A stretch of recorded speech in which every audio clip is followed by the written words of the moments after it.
여러분, 함께 세워져가는 교회, 오늘 우리 교회의 표를 설교 제목으로 여러분에게 말씀을 전합니다. 하나님의 창조 원리는 함께입니다. 하나님께서 태초에 천지를 창조하실 때 성부, 성자, 성령 삼위일체 하나님께서 함께 창조하셨습니다. 창세기 1장 26절에 보면 이렇게 말씀하고 있습니다. 우리의 형상을 따라 우리의 모양대로 우리가 사람을 만들고, 사람을 만드실 때도 우리가 만드셨다라고 말씀하고 있습니다. 삼위일체 하나님에 대한 신비는 우리가 다 설명할 수 없지만 세 분이 삼위가 함께 하셨습니다. 이 삼위는 또 한 분이시기도 하죠. 함께 하셨습니다. 온전한 하나가 되신 것입니다. 하나님께서 천지를 창조하실 때에 날마다 보시기에 좋았더라, 보시기에 좋았더라 하셨어요. 근데 한 가지 좋지 않은 게 있습니다. 창세기 2장으로 가면 하나님께서 혼자 있는 것을 좋게 보시질 않은 겁니다. 그래서 2장 18절에 이렇게 말씀하고 있습니다. 같이 읽어보십니다. 여호와 하나님이 이르시되 사람이 혼자 사는 것이 좋지 아니하니 내가 그를 위하여 돕는 배필을 지으리라 하시니라. 하나님께서 창조하시고 다 좋았는데 아담이 혼자 있는 게 좋아 보이지 않았어요. 그래서 돕는 배필로 하와를 지으셨습니다. 함께 있게 하셨고 가정을 이루게 하셨습니다. 하나님께서 가장 먼저 만드신 최초의 공동체가 가정입니다. 가정은 가장 근본적인 공동체요, 중요한 공동체입니다. 가정이 무너지면 모든 것이 무너집니다. 가정이 건강해야 돼요. 가정의 가치는 함께하는 데 있습니다. 가족이 희노애락을 함께 경험하는 그 공동체가 가정입니다. 에드워드 기번이라고 하는 분은 로마 제국이 멸망한 원인을 5가지로 분석했습니다. 근데 그 5가지 원인 중에 첫 번째가 가정의 신성함과 가치가 훼손되었기 때문이다 라고 분석을 합니다. 가정이 무너지자 그 강대한 로마 제국이 무너졌다는 이야기입니다. 목욕탕 문화가 아주 활성화되고 성적으로 타락한 그런 로마 제국이 내부적으로 점점 무너져 내리자 수백 년 동안 이어오던 그 강대한 제국이, 엄청난 그 제국이 무너져 버리고 만 것입니다. 가정이 건강해야 됩니다. 가정이 무너졌다는 것은 함께의 가치가 무너졌다는 것입니다. 서로 사랑하고 서로 존귀히 여기고 서로 도와주는 아름다운 공동체성이 무너졌다는 이야기입니다. 예수님은 함께의 가치를 보여주신 분입니다. 제자들을 부르셔서 함께 있게 하셨고 함께 활동을 하셨습니다. 예수님을 임마누엘이라고 하죠. 마태복음 1장 23절 같이 읽어보겠습니다. 보라, 처녀가 잉태하여 아들을 낳을 것이요 그의 이름은 임마누엘이라 하리라. 임마누엘, 이 말은 우리와 함께 하시는 하나님이라고 하는 뜻입니다. 예수님의 본성이 무엇이냐? 우리와 함께 하시는 분이에요. 하나님은 우리와 함께 하시는 것을 기뻐하시는 분입니다. 우리와 함께 하시기 위해서 세상 만물 창조하시고 인간도 만드셨습니다. 우리가 주님과 함께 할 때 생명력 있는 삶을 살게 됩니다. 주님과 함께 하지 못한 그 세상은 공허한 메아리요, 아무것도 아닌 nothing입니다. 하나님이 함께하면 모든 것입니다. 모든 것이 능력으로 다 이루어질 수 있는 세상이 하나님이 함께하시는 세상입니다. 가장 중요한 건 하나님이 함께하심이에요. 여러분이 아무리 많은 걸 가졌어도 하나님이 함께하시지 않으면 우리 인생은 사상 누각과 같습니다. 무너져 버리게. 그러나 아무리 없어도, 부족해도, 연약해도, 심지어 우리의 육체적인 건강에 문제가 생겨도 하나님이 함께하시면 우리에게 마지막으로 주어지는 세계는 영원한 하나님 나라 아니겠습니까? 하나님의 함께하심을 구하며 살아가신 여러분 되시기를 바랍니다. 예수님을 머리로 삼는 교회도 함께하는 공동체입니다. 교회는 홀로 크는 거목이 되어서는 안 됩니다. 교회 안에는 뛰어난 어떤 한 분이 교회를 이끌어가는 것이 아닙니다. 함께 가야 됩니다. 남녀노소 지위 고하 빈부 귀천을 막론하고 교회는 함께 이루는 숲입니다. 서로 다른 사람이 함께하는 곳이 교회입니다. 심지어 원수가 친구가 되는 곳이 교회입니다. 성령은 우리와 함께 하시는 영이고 성령이 우리와 함께 하시면 모든 것이 가능합니다. 서로 멀리 있던 사람을 가깝게 만듭니다. 예수의 사랑은 원수를 친구로 만듭니다. 예수님은 서로 원수처럼 지내던 유대인과 이방인이 그리스도의 피로 가까워지게 만드셨습니다. 에베소서 2장 13절 말씀을 같이 읽어보도록 하겠습니다.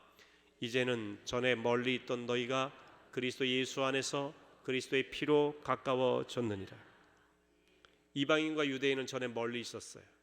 여러분, 이방인과 유대인은 지금 우리나라가 극렬하게 대립하는 보수와 진보의 이 대립보다 훨씬 강했습니다.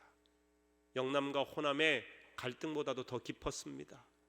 심지어 남북 간의 여러 가지 차이보다도 훨씬 더 깊이 고립해 있는 관계가 이방인과 유대인의 관계예요.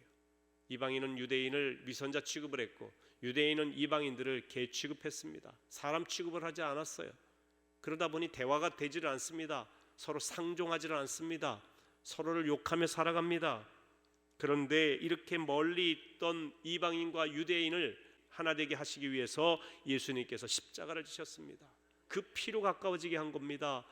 예수님의 십자가 희생의 피가 유대인과 이방인을 하나 되게 했습니다. 둘을 하나로 만드신 것입니다. 이것이 예수 그리스도께서 우리에게 보여주신 것입니다. 예수님께서 이 땅에 오신 이유는 둘을 하나로 만드시기 위해서, 그 하나됨을 위해서 자기 목숨까지 다 들여 섬기신 것입니다. 멀리 밀어내던 원수 사이가 함께하는 친구 사이가 되도록 하신 것입니다. 그런데 오늘날 우리 사회는 참 갈등이 너무나 심합니다. 함께의 가치를 잃어버리고 갈등하며 대립하고 살아갑니다.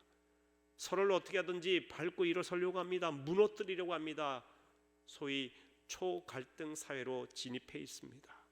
트렌드 지식사전에 보니까 초갈등 사회에 대해서 이렇게 이야기합니다.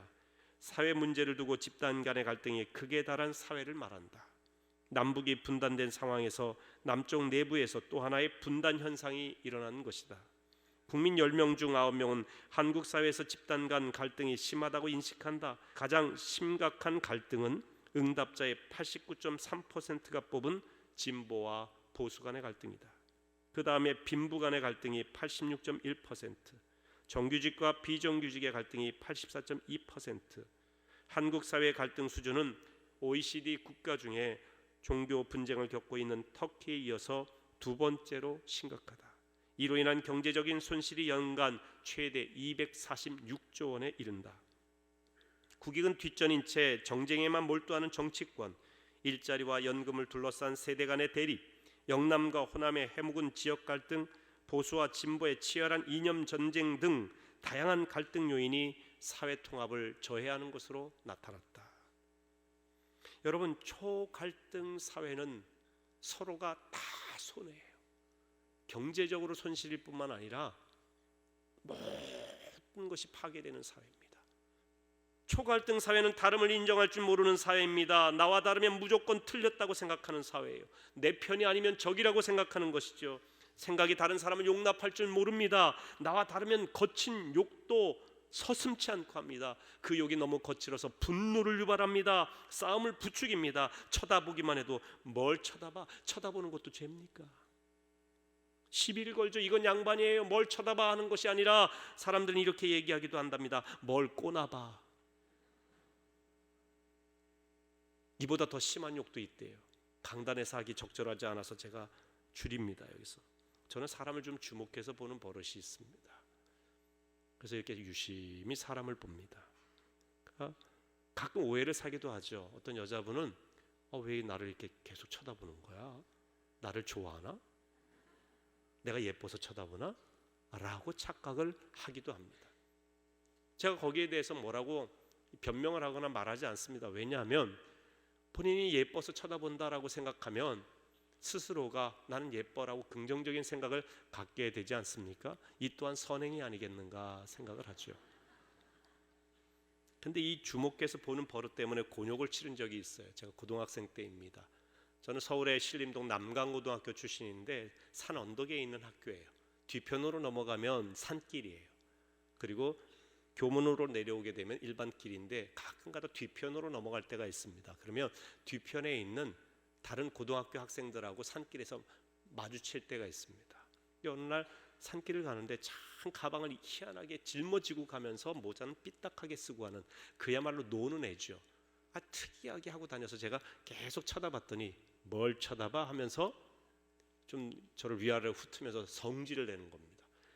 아니 쳐다보는 것도 죄인가 하면서 저는 계속해서 째려보면서 갔죠. 그랬더니 그 주변에 함께 가던 친구들이 이구동성으로, 그 친구 노는 애의 친구들이죠, 이구동성으로 이렇게 외칩니다. 눈 까라. 앞뒤에 러시아 방언이 무성했습니다. 강단에서 다 사용하기 어려운 방언들을 하기 시작했죠. 제가 얼마나 화가 나겠습니까? 신앙 좋은 순수한 청소년 시절이었지만 분노가 일어나서 눈 깔라고 했지만 눈을 치켜뜨고 보니까 애들이 너무 많아요. 조용히 눈을 깔았던 적이 있습니다. 착한 사람에게도 자꾸 거친 말을 사용하면요, 분노가 일어나요. 요즘 세상만 초갈등 사회가 아니라 교회도 그렇습니다. 교회 내 분쟁이 일어나면요, 멈출 줄 모른대요. 세상 법정으로 가져갑니다. 세상 사람들은 화해하기도 하고 서로 타협하기도 하는데, 그런데 교회의 갈등은요 끝까지 간다고 합니다. 그래서 법정에서 교회 갈등 문제를 다루기를 너무나 부담스러워한다고 그래요. 그것도 기도하면서 끝까지 간대요. 기도하면서 끝까지 싸운다고 그럽니다. 자기 주장 굽히지 않는 것입니다. 하나님의 뜻을 갖다 붙이면서 엉뚱한 데 갖다 붙이는 거죠. 싸우는데 무슨 하나님 뜻이에요. 싸움 그쳐야죠. 주님의 몸된 교회가 욕을 먹어도 마이웨이입니다.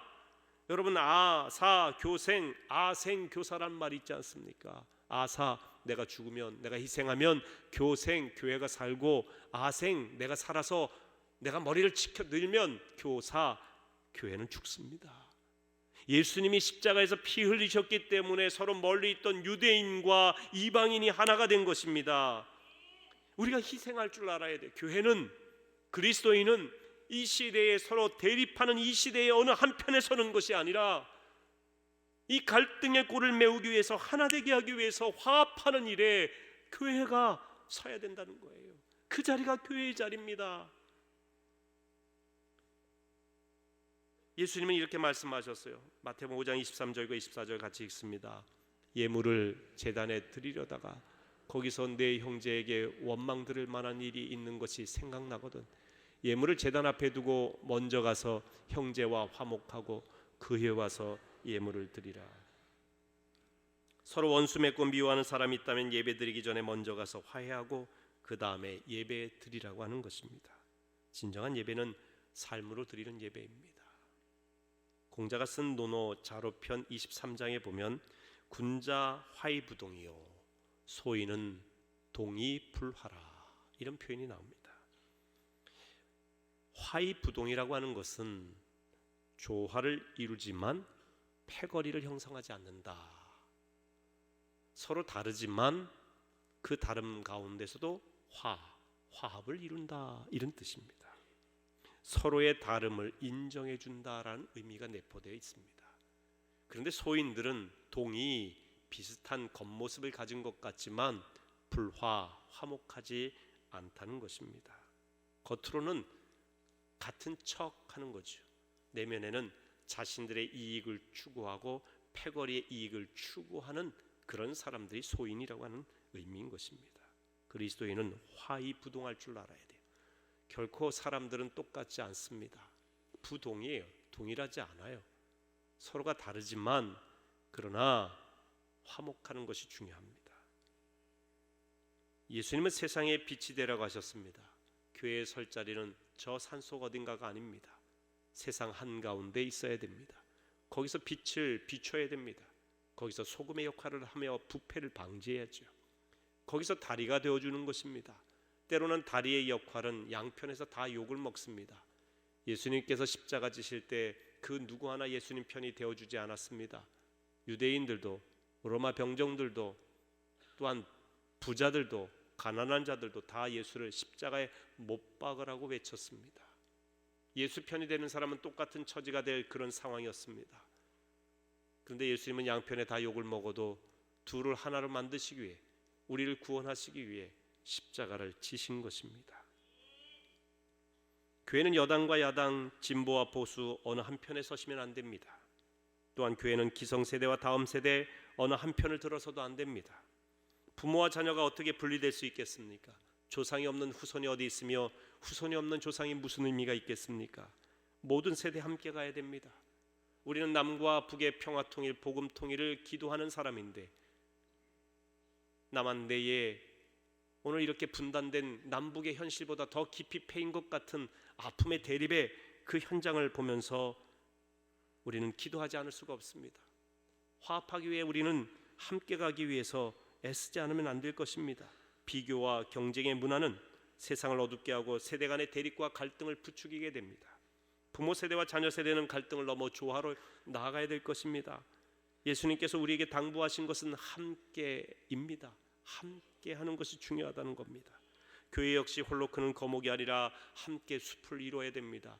저는 우리 교회만 잘 되는, 우리 교회만 성장하고 부흥하는 교회되며 다른 교회 어떻게 되든 상관없다라고 생각하는 것은 결코 하나님의 뜻이 아니라고 봅니다. 하나님 나라가 중요합니다. 어느 교회의 성장이 중요한 게 아닙니다. 그 교회의 성장이 하나님 나라의 확장을 이루는 일에 디딤돌이 되는 것이 중요하죠. 그래서 우리는 끊임없이 큰 숲을 이루기 위해서 함께 다른 교회와 같이 가고자 하는 것입니다. 돕고자 하는 것입니다. 그렇게 교회가 함께 가기 위해서, 또 교회 안에 있는 모든 성도들이 온 세대가 함께 가기 위해서 어떻게 해야 되느냐, 제가 3가지 그 방안을 제시하고자 합니다. 오늘 말씀을 통해서 첫째는 우리의 정체성을 분명히 알아야 된다. 우리의 정체성, 우리가 누구인지를 알면 교회가 함께 갈 수 있어요. 여러분, 우리의 정체성은 하나님 나라 시민입니다. 하나님 나라의 권속이에요. 권속이란 말은 가족이란 말이죠. 우리는 주 안에 한 가족입니다. 가족끼리 싸우면 안 되죠. 오늘 19절 말씀에도 보면 그러므로 이제부터 너희는 외인도 아니요 나그네도 아니요 오직 성도들과 동일한 시민이요 하나님의 권속이라 그랬습니다. 하나님의 권속, 하나님의 가족입니다. 하나님을 아버지로 삼고 모든 성도들이 서로 형제 자매입니다. 교회들이 서로가 하나님을 아버지로 부르면서 한 형제 자매된 한 공동체입니다. 교회를 에클레시아라고 합니다. 헬라어로. 이 에클레시아는 하나님께 부름받은 무리를 말합니다. 건물이 아닙니다.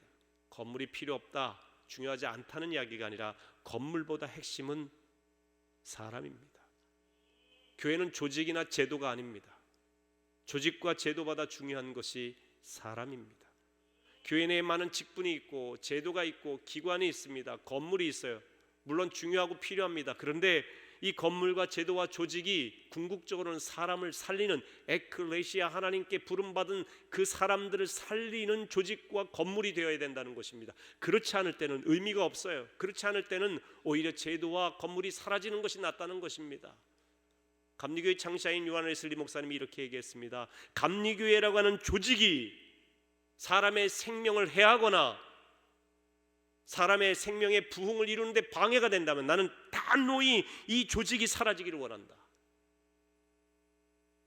여러분, 중요한 건 사람의 생명을 살리는 거예요.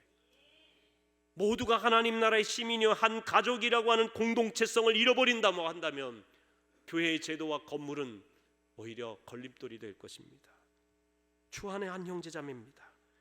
예수님께서는 십자가로 원수된 것을 소멸하시고 서로 하나 되게 하셨습니다. 이방인과 유대인이 심지어 한 가족이 되게 하셨습니다. 그리스도인은 하나님 나라의 시민이요 한 가족, 가족 공동체라는 인식을 잊어버리지 마시기 바랍니다. 여러분, 아들이 잘 되는 걸 질투하는 부모가 어디 있을까요?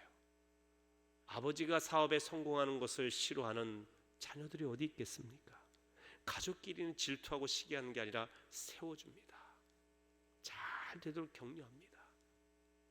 여러분, 우리가 한 교회 한 가족인데 한 교회 한 가족들이 서로가 여기저기서 서로를 자꾸 험담하고 기를 죽이고 욕하고 한 가족이 아니죠. 연약한 분들을 세워드리고 힘을 불어넣어드리고 말이죠. 주님이 함께 하십니다. 용기 내라고 격려하고. 제가 극동방송에서 하나되게 하소서란 간증 프로를 진행할 때 탈북자로 이 땅에 오셔서 세계로 교회를 섬기는 주경배 집사님, 이게 가명입니다만 이 땅에 오셔서 이름을 주경배, 이름이 기가 막히죠. 주경배 집사님 인터뷰를 했어요. 이분이 북한에 살 때 어머니 영향을 받아서 크리스찬이 되었습니다. 북한에서 말이죠. 그의 어머니는 나 같은 죄인 살리신 주 은혜 놀라와 이 찬송을 부르는 가운데 하나님께 부름을 받았습니다. 그는 북한에 있을 때 가족들이 다칠까 봐 내색하지 않고 믿는 신자들이 참 많다는 걸 알았답니다. 소위 그분들이 모이는 곳이 지하교회라고 부르는 곳이죠. 그래서 제가 지하교회가 많이 있군요, 지하교회 성도들이 많이 있으시군요 그러자 주경배 집사님이 목사님 지하교회라고 하지 마십시오 그러는 거예요. 교회는 지하에만 있는 게 아니라 사람이 교회지 않습니까? 그 사람들이 지하에만 있는 것이 아니라 삶의 현장 곳곳에 있습니다. 북한 전역 어디나 교회가 있습니다. 건물로서의 교회가 아니라 사람으로서의 교회 말이죠. 너무너무 은혜가 되는 거예요. 그렇지. 지하에만 있는 게 아니라 사람이 교회지. 예수 섬기는 사람들이 교회지. 그러면서 저희 남한에서 북한에 있는 우리 믿음의 백성들을 위해서 기도 많이 하고 있습니다. 그러자 주경배 집사님이 이런 이야기를 해요. 북한에 있는 믿음의 형제자매들이 남한에 있는 믿음의 형제자매들을 위해 더 많이 기도할 겁니다. 왜냐하면 남한 사람들 그렇게 예수 믿어서 끝까지 예수 믿고 하나님께 상급이나 받겠나 걱정하면서 기도해 준다는 거예요. 무슨 얘기인지 아세요 여러분? 북한에서 예수 믿는 건 목숨을 내건 거예요. 목숨 내걸고 믿는 거예요. 남한에 그 정도 믿음이 있습니까? 목숨 걸고 예수 믿습니까? 조금 힘들면 피곤하고 힘들고 지치다고 하지 않습니까? 북한에 있는 믿음의 형제자매들은 목숨 걸고 서로를 지켜줍니다. 사랑합니다. 남한에 있는 형제자매들 그렇게 서로 존귀 여깁니까? 싸움을 많이 합디다. 너무 싸운다는 거예요. 어디 주 안에 한 가족입니까? 원수 아닙니까? 우리 북한에서는 그렇게 안 합니다. 철저하게 서로를 내가 죽는 한에 있어도 내 믿음의 형제 자매들을 지켜준다는 거예요. 이게 믿음의 형제 자매지. 그래서 북한 사람들이 남한 사람들 저렇게 나태하게 믿어서 되겠나 하고 걱정하며 기도해 준다는 거예요. 제가 그 얘기를 듣고요 고개를 얼마나 푹 숙였는지 몰라요. 그러면서 이런 얘기해. 일주일에 한 번 교회 나와서 자유롭게 예배드릴 수 있는데 일주일에 한 번 교회 나와서 신앙생활 유지하겠습니까? 세상 풍파가 얼마나, 제가 남한에 오니까 벌써 제 신앙이 북한에 있을 때보다 퇴색되는 것 같아요. 그러시는 거예요.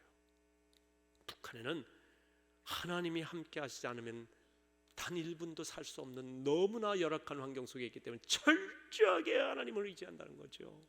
철저하게.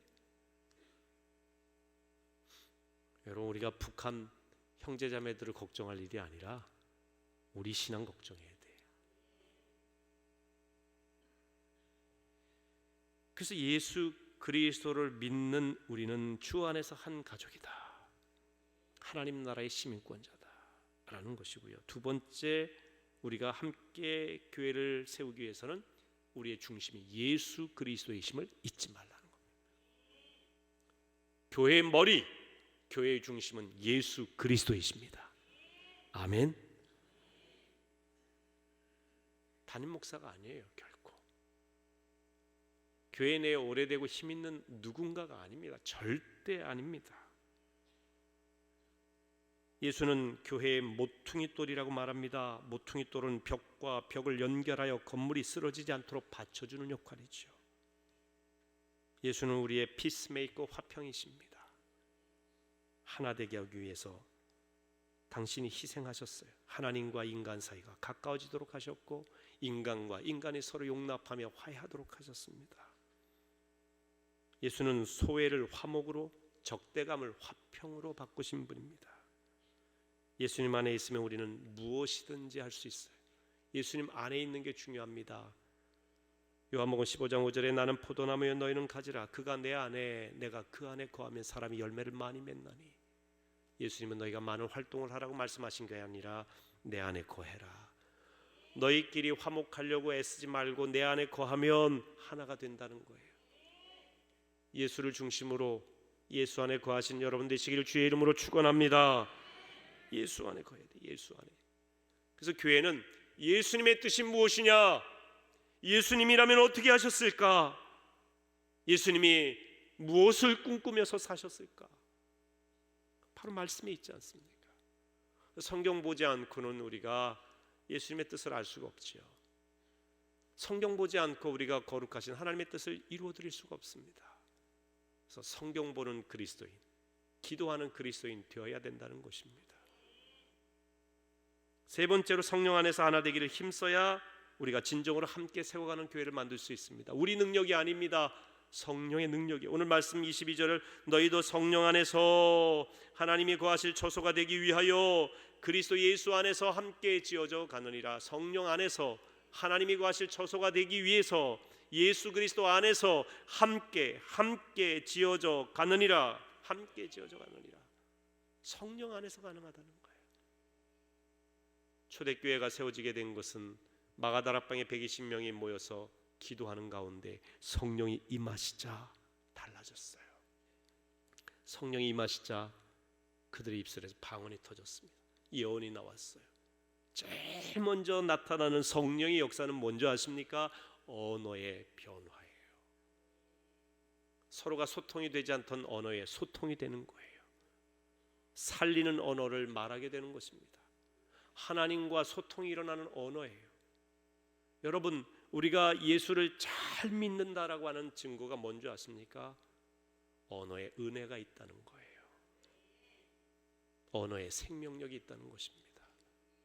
거친 언어를 사용하면서 믿음이 좋다 말하는 것은 이율배반이 맞지 않습니다. 자꾸 사람을 살려야 돼요. 인터넷 댓글에 죽이는 언어, 사람들을 모함하는 언어, 가짜 뉴스를 퍼나르는 언어는 그리스도인들의 언어가 아닙니다. 이건 그리스도인의 모습이 아니죠. 사도행전을 보면 교회는 성령과 함께 시작합니다. 성령께서 임하셔서 우리의 언어가 달라지고 담대히 복음을 전하게 됩니다. 서로 함께 떡을 뗍니다. 물건을 서로 함께 통용합니다. 말씀을 배우고자 하는 열정이 생깁니다. 서로를 세워줍니다. 모이기에 힘씁니다. 이 성령께서 주시는 역사예요. 그 성령님은 지금도 교회와 함께 하십니다. 그 성령님은 지금도 여러분과 함께 하십니다. 그 성령님이 여러분 가운데 말씀하십니다. 두려워하지 말라. 용기 내라. 서로를 용납하라. 사랑하라. 하나가 되어라. 성령님이 여러분을 도우십니다. 연약한 여러분의 마음을 너무도 잘 아시고요. 자꾸 함께하지 못하고 부딪히는 여러분 마음에 하나됨을 주시는 분이 성령님이십니다. 성령님께 기도하세요. 간구하세요. 성령님, 내가 연약합니다. 나를 좀 도와주세요. 우리 가정이 하나 되기를 원합니다. 참 어렵습니다. 우리 가정이 하나 될 수 있도록 성령님 인도해 주옵소서. 우리 자녀들에게 어떻게 가르쳐야 될지 모르겠습니다. 자녀들과 부모 세대가 너무 갈등이 많아요. 자녀들을 가르칠 지혜를 달라고 기도하십시오. 근데 성령께서 우리와 함께 하시면 지혜를 주세요. 지혜를 주세요. 성령께서 우리의 마음을, 서로의 마음을 자꾸 어루만지시고 하나 되게 하시는 거예요. 함께 세워져 가는 교회, 안양교회, 하나님을 기쁘시게 하는 안양교회, 함께 기도하는 우리 안양교회 되기를 주의 이름으로 축원합니다.